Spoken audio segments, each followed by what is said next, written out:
All right, guys, what's going on? Welcome in. So in this one, I wanted to talk a little bit about one of the most confusing situations that I've seen in a long time. It's regarding wide receiver Denzel Mims and his current role, his current fit with the New York Jets, and really what the future holds for Mims in New York.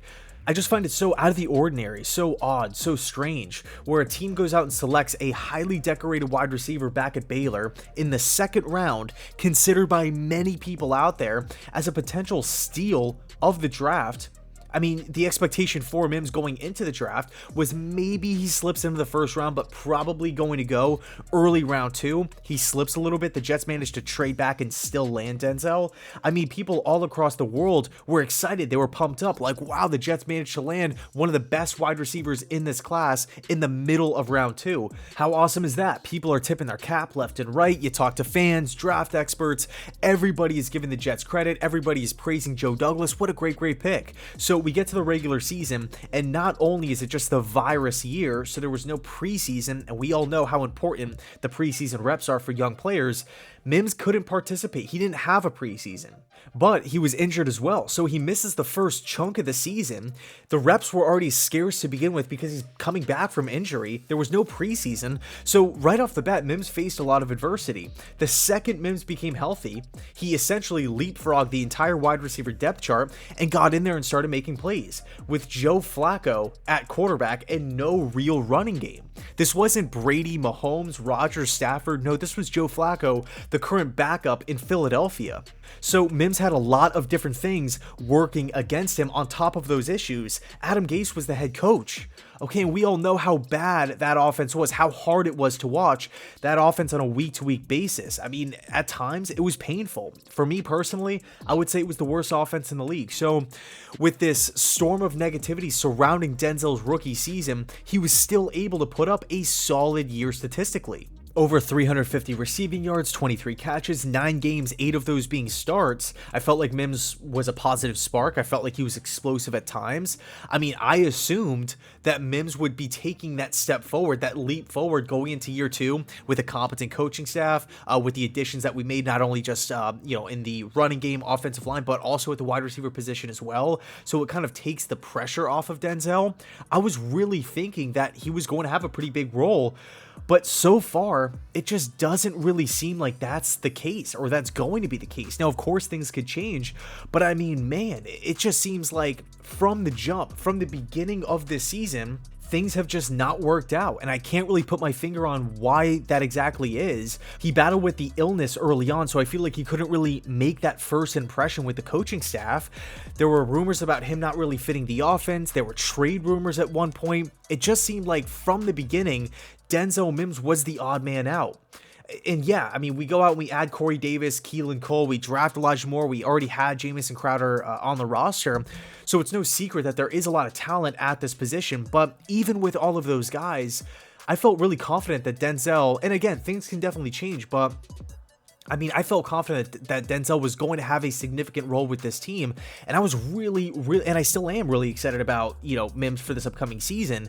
But so far, up through this point, it just hasn't really played out that way. It really hasn't seemed like Mims has gotten that chance, that chance on the field to really prove himself, because it's not like we're 7 weeks through the regular season and Mims is just failing to get open. He's dropping passes left and right, and he has no chemistry with Zach Wilson. So there's definitely still time to turn this thing around, but I felt like the week 1 performance was telling to a certain degree. I mean, no Keelan Cole, no Jamison Crowder. I would assume our second round pick in last year's draft class, who looked pretty solid last year, given the circumstances, would get some meaningful snaps. I mean, we're down 2 guys at the position, but that wasn't the case. We saw Berrios and Smith, and that's not necessarily a knock on Berrios or Smith, not in the least, but it's just a little perplexing why Denzel Mims remains on the sidelines. I don't get it. The one opportunity Mims had to make a play, he did. He came down with a 40-yard reception.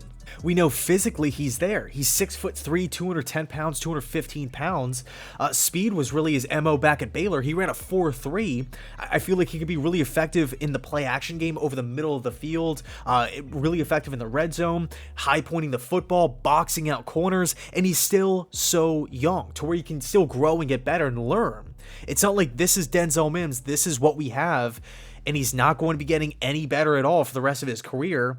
I mean, I can't buy that. I can't buy that as a second round draft pick that was labeled as a steal for the New York Jets. Again, all of these negative things happening to Denzel year one, and he still managed to put together a pretty good year. I'm not buying the fact that Mims can't play.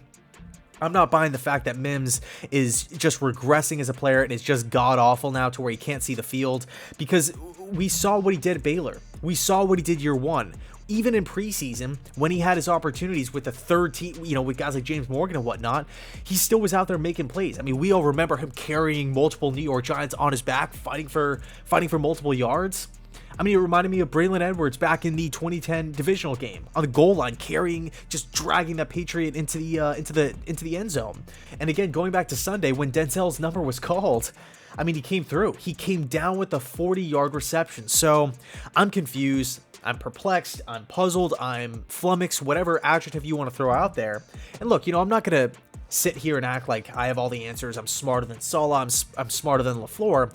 And if Denzel truly does not fit the system, it's understandable. I get it from LaFleur's perspective. He might not do a lot of the things that LaFleur wants in his wide receivers. But at the same time, Denzel has so many positive things. He has so many tools in his tool belt. I don't view Denzel Mims as a fifth or fourth string wide receiver that's barely clinging onto a roster for dear life. I feel like really the only thing I'm asking for here is an opportunity. I mean, if we're struggling to move the ball in the pass game, let's get Denzel out there. He has potential. And I feel like another thing that's really frustrating, and I can't speak for all of Jets Nation here, only myself, but looking at the lack of success that the Jets have had from the second round draft picks in the last, 10 seasons, it's remarkable. It is so disappointing. Jason Morrow, Stephen Hill, Devin Smith, Geno Smith, Hackenberg, the list goes on and on. We have pretty much gotten zero contribution from the majority of the second round picks outside of Marcus May. And Denzel Mims really looked to be like a core piece on the offense moving forward, and for the first time, it doesn't really seem like it's the player that's a bust, right? I mean, we all knew that Devin Smith probably wasn't going to be around for the long term after year one. Same could be said with Hackenberg a little bit too. Jason Morrow, super disappointing. But with Denzel Mims, like he showed a lot. For me at least, I was impressed. I'm not calling him Julio, Devontae Adams, Thielen, but I do feel like Mims can play. So that's really all I'm asking for here. Let me know your thoughts down below in the comment section. How do you view Denzel Mims? Do you want to see him out there? Do you want to have that closure? The closure is the big thing for me.